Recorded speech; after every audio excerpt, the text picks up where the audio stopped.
Bonjour, Madame Sonia Valencourt. Vous êtes la directrice générale du Conseil des loisirs du Québec. Pouvez-vous me le dire exactement? Là, c'est toujours des titres Oui, qu'on veut savoir exact là, avant de commencer, mais vous êtes responsable de beaucoup d'organismes de loisirs à travers le Québec. C'est bien ça? oui, alors c'est le Conseil québécois du loisir et le Conseil regroupe 39 organismes nationaux de loisirs puis qui regroupe à leur tour 4500 associations partout au Québec. Donc, on peut faire un exemple, une allusion, les clubs FADOC font partie, un exemple de ce conseil-là. Donc, ça rejoint beaucoup, beaucoup, beaucoup de gens. On pourrait parler, j'imagine, des clubs d'échecs, les choses comme ça, les activités de socialisation, beaucoup de loisirs qui existent partout dans la province, là. Oui, tout ce que vous avez mentionné, ça fait partie, c'est des activités de loisirs culturels, le théâtre, le chant, des activités de plein air, des activités touristiques, hein, les camps de jour, camps de vacances, les sociétés d'histoire, les clubs d'ornithologie.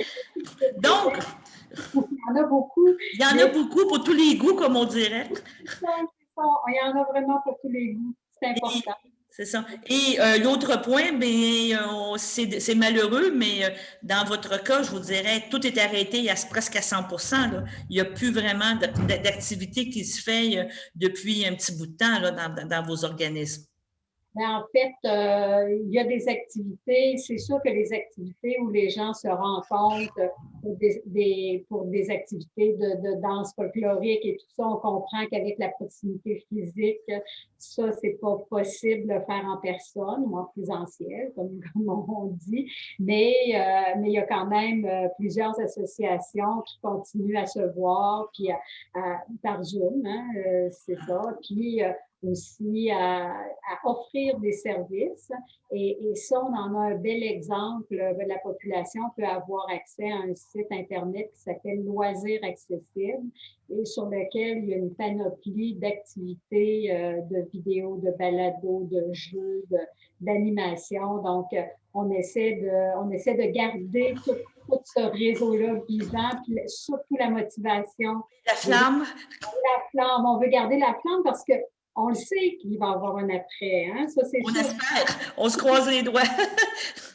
mais on ne sait pas quand. On ne sait pas quand. Juste, hier, vous avez lancé, je vous dirais, un cri du cœur. Ça m'a envoyé une lettre ouverte qui avait pour titre Le loisir est un service essentiel. Donc, c'est une prise de conscience que vous voulez que autant la population, j'imagine les élus et tout le monde se rendent compte que ça a créé vraiment un vide. Et encore là, on parle de socialisation, d'entraide et de tout, et que ça, c'est difficile là, de garder ce noyau-là. Là.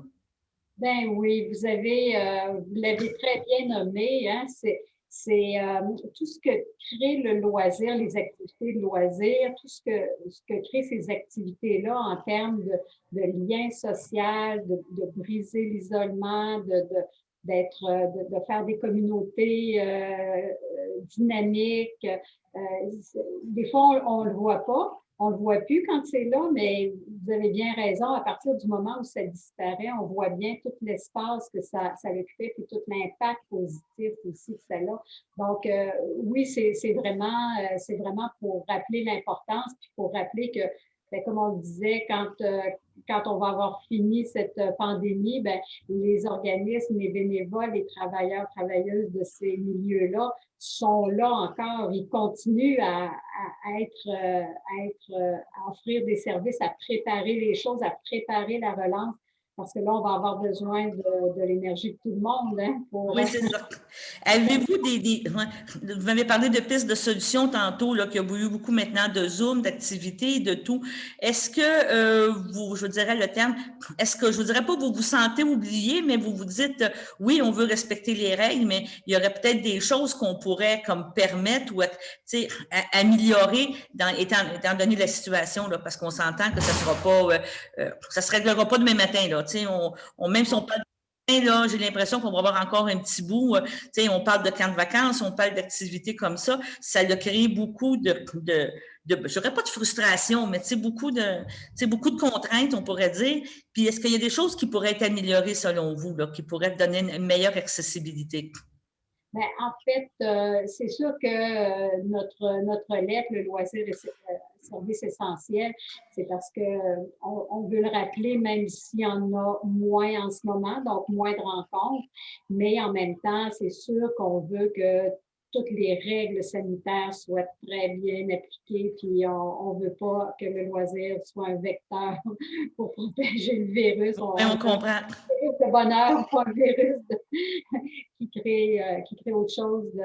Donc, pour proposer des activités au moment où ce sera possible, parce que ça va être graduel, hein, les choses. Donc, chaque organisme, presque chaque organisme national de loisirs a créé un guide sanitaire. Ça, OK. le guide sanitaire, c'est justement pour donner des balises, pour dire, ben voilà comment on peut réaliser nos activités dans un cadre sécuritaire. Puis ça, c'est important parce que eux, les organismes, après ça, ce guide-là, ils le présentent, puis ils forment leurs membres, les associations au Québec. Donc, dans une municipalité, quand on a une association qui est membre d'une organisation comme ça, elle a accès à des ressources pour offrir un service qui va être sécuritaire au moment où ça va être possible de le faire. Comme cet été, ça a été possible dans certaines conditions d'offrir un service de camp de jour, donc une activité de loisir très importante. Oui. Ça s'est fait dans les règles. Hein? C'est ça. Il y a eu, on était jusqu'où on a pu aller et tout s'est bien passé. Donc, on peut vraiment faire confiance qu'à partir du moment où il y aura une ouverture, où il y aura des possibilités parce que ça va mieux, on va pouvoir reprendre graduellement les activités avec les normes sanitaires qui seront permises. Vendredi, c'est la Journée internationale des bénévoles. Donc, c'est quelque chose d'important pour vous, hein, votre bénévole. Est-ce qu'il y a eu beaucoup de grosses pertes à cause de la pandémie, les 70 ans, mais vous avez réussi à combler tous les besoins en bénévolat? Ben, en fait, pour le bénévolat, merci d'en parler parce que on en parle depuis tantôt. C'est très, très important. C'est au cœur de l'offre de loisirs au Québec. Hein. Donc, c'est sûr que pour nous, c'est une journée importante. Puis, le bénévolat, il y a toujours de la place. Oui, oui. Il y a toujours de la place, on a toujours besoin. Et en loisirs, en fait, c'est des bénévoles qui sont très engagés. Tout le monde est engagé, mais je veux dire, ils prennent en charge les activités, ils s'impliquent beaucoup. Donc, il y a beaucoup de place pour avoir toutes sortes de bénévolat de quelques heures à une implication plus continue, par exemple, sur des comités, des conseils d'administration, dans de l'organisation d'activités continues. Donc, oui, c'est sûr que quand les bénévoles sont un petit peu plus âgés, puis il y avait des mesures sanitaires, il fallait prendre soin de tout le monde. Donc, il y en a qui ont dû changer leur type de bénévolat. Au lieu de se rendre dans un local, les gens, on a tout appris à utiliser un petit peu plus les moyens techniques mis à notre disposition. Donc, oui, on veut. Puis le loisir service essentiel, c'était vraiment aussi pour donner un coup de chapeau, comme on dit, aux bénévoles, les encourager, même si aujourd'hui, on ne peut pas faire autant de bénévolat en présence, en fait, on ne peut pas, mais de rester motivé parce que il va y avoir à la pandémie, puis on va vouloir après recommencer des activités. Donc, oui. Très merci important. aux bénévoles, puis tout le monde qui le peut, puis qui connaît des bénévoles, c'est important de dire merci. Quand on est bénévole, la reconnaissance est très importante. C'est ça. Donc, on rappelle qu'on peut aller sur le site du Conseil pour voir qu'est-ce qu'il y a d'activités présentement, des disponibilités ou des activités alternatives. C'est ça que je comprends. Hiver comme été, vous suggérez plein de choses. Exactement, que ce soit à l'extérieur ou à l'intérieur aussi, hein, parce qu'on sait qu'on peut sortir, mais on sait qu'on est aussi à l'intérieur. Donc, c'est le site loisiraccessible.com. Puis là, il y a plein d'activités, puis ça va changer tous les jours.